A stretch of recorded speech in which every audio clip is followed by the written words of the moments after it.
నమస్తే, welcome to I dream social spotlight with కవిత.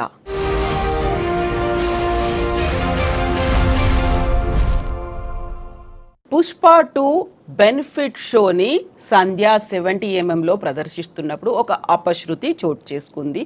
ఒక మహిళ చనిపోయింది. తన కొడుకు ఇప్పటికీ ఐసీయూలో హాస్పిటల్లో ఉన్నారు. నిజంగా ఈ ఇన్సిడెంట్ జరిగిన తర్వాత ఒక రకమైనటువంటి చర్చ కూడా మొదలైంది. దీంతో పాటుగా తెలంగాణ రాష్ట్ర ప్రభుత్వం బెనిఫిట్ షోలని రాష్ట్రంలో నిషేధిస్తున్నట్టుగా కూడా అనౌన్స్ చేసింది. ఇది నిజంగా ఎలాంటి ప్రభావాన్ని చూపించబోతోంది? ఎవరు రెస్పాన్సిబుల్గా ఫీల్ అవ్వాల్సినటువంటి అవసరం ఉంది? మనతో పాటుగా ఉన్నారు ఫిల్మ్ క్రిటిక్ త్రిపురనేని చిట్టి గారు. చిట్టి గారు, నమస్కారం అండి. సో ఒక అన్ఫార్చునేట్ థింగ్ జరిగింది, ఒక అపశృతి చోటు చేసుకుంది. ఫ్యామిలీ అంతా వెళ్ళింది చూడ్డానికి. అనుకోకుండా తొక్కిసలాట జరిగింది, మహిళ మృతి చెందింది, వాళ్ళ అబ్బాయి హాస్పిటల్లో ఇంకా ఐసీయూలో ఉన్నాడు. ఎవరు బాధ్యులు సార్ దీనికి? నిజంగా అభిమానులు అనాలా, ఎవరు అనాలంటారు? దీని బాధ్యతలు మనం ప్రథమ బాధ్యతలు థియేటర్ మేనేజ్మెంట్ అమ్మ. ఎందుకంటే మేము గతంలో హీరోలు వెళ్ళటం అనేది ప్రతి సినిమాకి ఆనాటి రామారావు గారి రోజు నుంచి ఈ రోజు దాకా అలవాటే.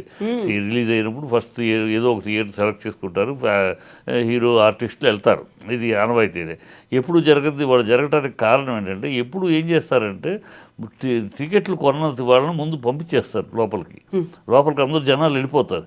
వెళ్ళిపోయిన తర్వాత ఆర్టిస్టులు ఎంటర్ అవుతారు లోపలికి. జనాలందరూ అక్కడ ఉండగా రారు, వాళ్ళు సైలెంట్గా టికెట్ టైటిల్స్ స్టార్ట్ అయినాక ఎంటర్ అవుతారు లోపలికి. అలా సైలెంట్గా తీసుకొస్తారు. ఎందుకంటే అప్పుడు జనాలంతా లోపలికి వెళ్ళిపోయి ఉంటారు, థియేటర్లో ఉంటారు కనుక. ఆ సిస్టము మరి టోటల్గా ఫెయిల్యూర్ సద్యాలో మొన్న. మేనేజ్మెంట్ తప్పది. ఎందుకంటే టికెట్ కొన్న వాళ్ళందరినీ, 1000 రూపాయలు టికెట్ కొన్న వాళ్ళందరినీ బయటే ఉన్నారు. ఆర్టిస్ట్ వచ్చినాక ఆర్టిస్ట్తో పాటు టికెట్లు కొనని వాళ్ళు ఆయనతో పాటు లోపలికి వెళ్ళిపోయారు.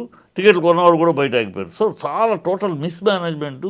ఒక ఆర్టిస్ట్ వస్తున్నాడంటే, ఆర్టిస్ట్ సడన్గా వచ్చారు సార్ మాకేం తెలీదు అనుకుంటే పర్లేదు. 3 hours బిఫోర్ నుంచి సద్యాకి వస్తున్నాడు అని సోషల్ మీడియాలో కూడా ట్రోల్ అయింది, ప్రచారం జరిగింది. సో వస్తున్నాడు అన్నప్పుడు లోపల వాళ్ళు పంపించేటారు లేదు, ఉంచాలనుకుంటే పోలీసు బెటాలియన్ డబ్బులు కట్టి పోలీసు బెటాలియన్ తెప్పించుకోవాలి. ఆ డబ్బులు కక్కుర్తిపడి పోలీసు బెటాలియన్ తెప్పించి 10 మంది పోలీసులు ఏం సరిపోతారు? 10 మంది పోలీసులు అంతమంది జనాల మీద ఏం సరిపోతారు? ఆ మాత్రం ఆలోచన లేకుండా సర్దుకోవచ్చు అన్నట్టు వాళ్ళు they kept quiet. Mistake total lies on the first mistake వాళ్ళ మీద ఉన్న. రెండో మిస్టేకు అర్జున్ తాలూకు పర్సనల్. ఎప్పుడు హీరోలకి పర్సనల్ కూడా ఉంటారు, పర్సనల్ గ్రూప్, బౌన్సర్లని పిఏలని ఉంటారు. వాళ్ళు ఎక్కడికైనా వెళ్ళేటప్పుడు ముందు అక్కడ పరిస్థితి ఏంటి ఎట్లా అని ముందు కనుక్కుంటారు. ఆటోమేటిక్గా కనుక్కుని దాని ప్రకారం మనం ఇప్పుడు వెళ్ళటం స్కూల్ అయితే కొద్దిసేపు ఆగి వెళ్తాం, ఇవన్నీ ఉంటాయి. ఆ ఎంక్వైరీ కూడా జరగల, వాళ్ళ సైడ్ కూడా తప్పు. ఆ ఎంక్వైరీ చేయాల్సిన స్టాఫ్ ఎప్పుడు ప్రతిదానికి చేస్తారు. మామూలుగా రావడానికి, షూటింగ్ రావడానికే రావచ్చా, బయలుదేరచ్చా, అక్కడ పరిస్థితి ఏంటి, ఇవన్నీ ఎంక్వైరీ చేసుకునే వస్తారు. సో అలాంటి ఎంక్వైరీ ఇక్కడ ఏంటి, రావచ్చా, పరిస్థితి ఏంటి అని ఎంక్వైరీ చేయకుండా వచ్చేసారు. సో ఆ రెండో మిస్టేక్ వాళ్ళ మీద. మూడో మిస్టేకు చెబితే బాగోదు, కానీ మూడో మిస్టేక్ ఆ పేరెంట్స్ది కూడా ఖచ్చితంగా మూడో మిస్టేకు. చెప్తే తప్పు అంటే ఈ సమయంలో ఆ మాట చెప్పకూడదు కనుక, కానీ బట్ నిజాయితీగా మాట్లాడుకుంటే వాళ్ళది కూడా తప్పు. అర్ధరాత్రి 1 గంట షోకి ఏంటమ్మా పిల్లాడిని చిన్న పిల్లాడిని వేసుకుని రావటం ఏంటమ్మా, నువ్వు నేను చేస్తామా పని? మన పిల్లాడు ఎంత మారాన్ చేస్తే మాత్రం నోర్మై అర్ధరాత్రి ఏంటి రేపు చూడొచ్చు అని చెప్పి తిడతా తప్పితే మనం ఆ మారాన్ చేసేయడం తీసుకొచ్చేస్తామా 7 ఏళ్ళ పిల్లాడిని? ఎంత తప్పో అది, ఎంత అబాధ్యత అది. సో అన్నీ కలిసిన మిస్టేక్స్ అమ్మా. దీన్ని అల్లు అర్జున్కి అంటకట్టడం కరెక్ట్ కాదు. Allu Arjun has got his own right. ఒక సిటిజన్కి ఉన్న హక్కు తనకు ఉందో, తన సినిమాని తన థియేటర్లో చూసుకుంటున్న హక్కు ఉంది కదా, హక్కు ప్రకారం వచ్చాడు. అదేమి అనైతికమో ఇదో కాదు కదా. తనకున్న హక్కు ప్రకారమే వచ్చాడు. అది చేయాల్సిన అరేంజ్మెంట్ చేసుకోవాల్సిన వాళ్ళు తను చేసుకోడు కదా. ఒక ఆర్టిస్టు పోలీసులు పెట్టండి అయిపెట్టి తను కాదు కదా చూసుకునేది. తను వస్తాడంటే జనాలు ఎంతమంది వస్తారు ఏంటి, ఆర్గనైజర్స్ ఒక ఫంక్షన్ చేసినా, ఒక ప్రోగ్రామ్ చేసినా, ఒక థియేటర్ దగ్గర కన్సర్న్ ఆర్గనైజర్స్ చూసుకుంటారు. కనుక ఆ భరోసాలో ఉంటారు ఎవరైనా సరే. సో ఇక్కడ టోటల్ సంధ్య మేనేజ్మెంటు గతంలో ఎంతోమంది కొత్త కాదు వాళ్ళకి ఆర్టిస్టులు హీరోలు రావటం అని. నేనే వెళ్ళున్నానమ్మా, నేనే కృష్ణకాంత్ తోటి ఈనాడు సినిమాకి అదే సంధ్య థియేటర్లో చూసాం, బాలకృష్ణతో వెళ్ళారు, మోహన్ బాబుతో వెళ్ళారు. అనేక సినిమాల్లో మేము హీరోతో పాటు ఫస్ట్ డే రిలీజ్కి వెళ్ళిన రోజులు ఉన్నాయి. అదే సంధ్యా థియేటర్లో కాకుంటే ఇప్పుడు టైం మారింది, ఆ ట్రెండ్ కూడా మారింది. మీరన్నదేమో అప్పుడు ఫస్ట్ డే ఫస్ట్ షోకి వెళ్ళుంటారేమో. ఇప్పుడు ప్రీమియర్ షోలు, బెనిఫిట్ షోలు అని సినిమా రిలీజ్ కంటే ముందు రోజే అర్ధరాత్రులు, ఎర్లీ అవర్లు అది పెట్టడం. కరెక్టే. షో ప్రీమియర్ షో అవ్వచ్చు, ఫస్ట్ షో అవ్వచ్చు. ఇక్కడ విషయం ఏంటంటే డబ్బులు. మ్మ్.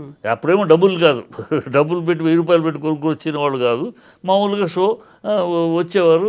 అది సీక్రెట్గా ఖచ్చితంగా ఏ రోజు కూడా ఎన్నిసార్లు వెళ్ళినా నేను హీరోతో నాకున్న బంధంతో అంతమంది ఎప్పుడు వెళ్ళినా కూడా, ఏ సినిమాకి వెళ్ళినా కూడా టైటిల్ స్టార్ట్ అయినాకే లోపలికి వెళ్ళేవాళ్ళం. మ్మ్. టైటిల్ స్టార్ట్ అయినాకే. ఈవెన్ రాఖీలో నేను యాక్ట్ చేశాను. నన్ను రమ్మన్నారు థియేటర్కి. నేను కూడా నా స్థాయికి కూడా నేను పెద్ద వేగానే జనాలు ఎగబడతారని కాదు కదా. వెళ్తే ఏదో కొంత 10 మందికి అలా 100 మందిలో ఒక 25 మంది సార్ ఫోటో అడగచ్చు. అదే ఎక్కువ మీద పడిపోరు కదా.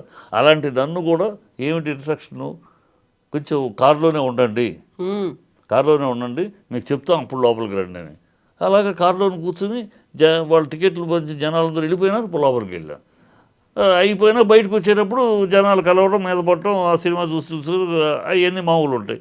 అంతే. బిఫోరే మేము అక్కడే నుంచున్నాం అనుకోండి, థియేటర్ గడవ అయ్యేది. మేము ఆర్టిస్టులు యూనిట్ అక్కడ నుంచుంటే కదా.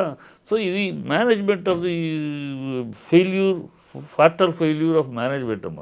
ఒకళ్ళ బాధ మెయిన్ వాళ్ళే పోలీసులు పిలుచుకోవాలి. పోలీసులు ఏమంటారు, మాకు 2 గంటల ముందే చెప్పారంటారు. మరి పోలీసులు 2 గంటలలో చెబితే ఎక్కడ సెంటర్ ఆఫ్ సిటీ కదా. సెంటర్ ఆఫ్ సిటీలో రాలేదు, 2 గంటల్లో పోలీసులు రాలేదా? వాళ్ళు 2 గంటల ముందే చెప్పారు మాకు, మేము అరేంజ్ చేయలేకపోయాం, మాకు ముందే కనుక వాళ్ళు డబ్బులు కట్టేసి చేసుంటే మేము వచ్చేవాళ్ళని పోలీసు కమిషనర్ చెప్తున్నారు. అప్పుడు పోలీసులు కూడా కాకుండా పర్సనల్ సెక్యూరిటీ బౌన్సర్లే మళ్ళీ దాన్ని టేక్ ఓవర్ చేసుకున్నారు అనే మాట కూడా అంతేగా 10 మంది పోలీసులు ఉన్నారు. పోలీసులు లేకపోయేటప్పటికి బౌన్సర్సే. మరి బౌన్సర్స్ బాధ్యత ఏంటి? వాళ్ళ వాళ్ళ హీరోని ప్రొటెక్ట్ అంతే, చేసుకోవాలి. వాళ్ళ డ్యూటీ అది కదా. వాళ్ళు they are paid for it, their duty is that. ఆ ప్రొటెక్ట్ చేసుకుంటంలో మీదకి వస్తున్న వాళ్ళు తోసేస్తూ వాళ్ళు వెళ్ళిపోవాలి. వాళ్ళు వెళ్తున్నారు. ఈ తోపుల్లో పక్కకు తోయటంలో ఈ అమ్మాయి అక్కడ నుంచున్నది, ఈ అమ్మాయి పిల్లాడిని వేసుకుని దాని మీద ఆ తోపుడు ఈ అమ్మాయి ఎవరో పడి మీద పడి వాళ్ళు తొక్కుంటూ వెళ్ళిపోయారు. సో ఇది బన్నీకి కూడా తెలియదు పాపం. తర్వాత కానీ తెలుసు, కానీ ముందు తెలీదు ఏం జరిగింది. ఎందుకంటే జరగగానే హాస్పిటల్ తీసుకెళ్ళారు. సో ఏదో తొక్కిసలాంటిది, ఎవరో హాస్పిటల్ తీసుకెళ్ళారు అన్నారు అంతే. చనిపోయిందని తర్వాత విషయం. ఫస్ట్ అక్కడ స్పాట్లో జరిగింది అవగానే హాస్పిటల్కి తీసుకెళ్ళారు. మామూలుగా తొక్కిసలాట్లో ఎవరో కొంచెం పోయేవాళ్ళు, లేకపోతే ఏదో చిన్న దెబ్బ తగిలిన వాళ్ళు ఉంటారు, హాస్పిటల్కి వెళ్ళారు అని చెప్పారు. అదే ఇన్ఫర్మేషన్ అప్పుడు, ఇమీడియట్ ఇన్ఫర్మేషన్. తర్వాత అయ్యినాక కానీ ఆయన బన్నీకి తెలియదు అది. సో బన్నీని బ్లేమ్ చేయడం కానీ, బన్నీని తప్పు చేయడం కానీ నేను అంగీకరిస్తున్నాను. అది ఒక హీరోని తప్పు పట్టడం కాదు. హీరో జనాలు వస్తారనేది యాజమాన్యానికి తెలియాలి.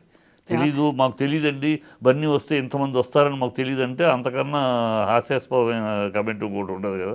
ఈ మధ్య కాలంలో విపరీతంగా ప్రీమియర్ షోలు, బెనిఫిట్ షోలు అనేవి పెరిగాయి. దానికోసం గవర్నమెంట్లను కన్సల్ట్ చేయడం, వాళ్ళు కూడా ఒక జీవో ఇవ్వడం, టికెట్ల రేట్ పెంచుకోవచ్చని ఒక స్పెషల్ షోస్ పెట్టడం, మనం ఇంతకుముందు వినట్టుగా పొద్దున 4 షోస్ అనేవి కూడా స్టార్ట్ అవ్వడం, ఇవన్నీ చూసిన తర్వాత ఈ ఇన్సిడెంట్ జరిగిన తర్వాత మేము బెనిఫిట్ షోలకి అనుమతి ఇవ్వము అంటూ తెలంగాణ రాష్ట్ర ప్రభుత్వం ఒక అనౌన్స్మెంట్ చేసింది. ఇప్పుడు అనటం కన్నా ఇప్పటికైనా బెటర్ లేట్ దాన్ ఎవర్ అని ఇప్పటికైనా అందుకని తెలగడం. మేము మొదటి నుంచి ఈ విషయానికి వ్యతిరేకంగా అనేక సార్లు కోర్టులో కేసులు వేసిన వాళ్ళు కూడా ఉన్నారమ్మా ఈ విషయం మీద. ఎందుకంటే బెనిఫిట్ షో అనేది ఒక దందా. ఇది అంటే బ్లాక్లో టికెట్ అమ్మితేనేమో పట్టుకుని జైలు వేస్తారా?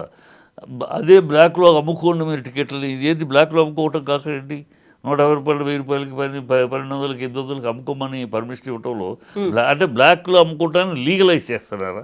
ఆ బ్లాక్లో అమ్మి 1000 రూపాయలకి అమ్ముకుంటే దాంట్లో ట్యాక్స్ గవర్నమెంట్కి వస్తుందా? లేదు.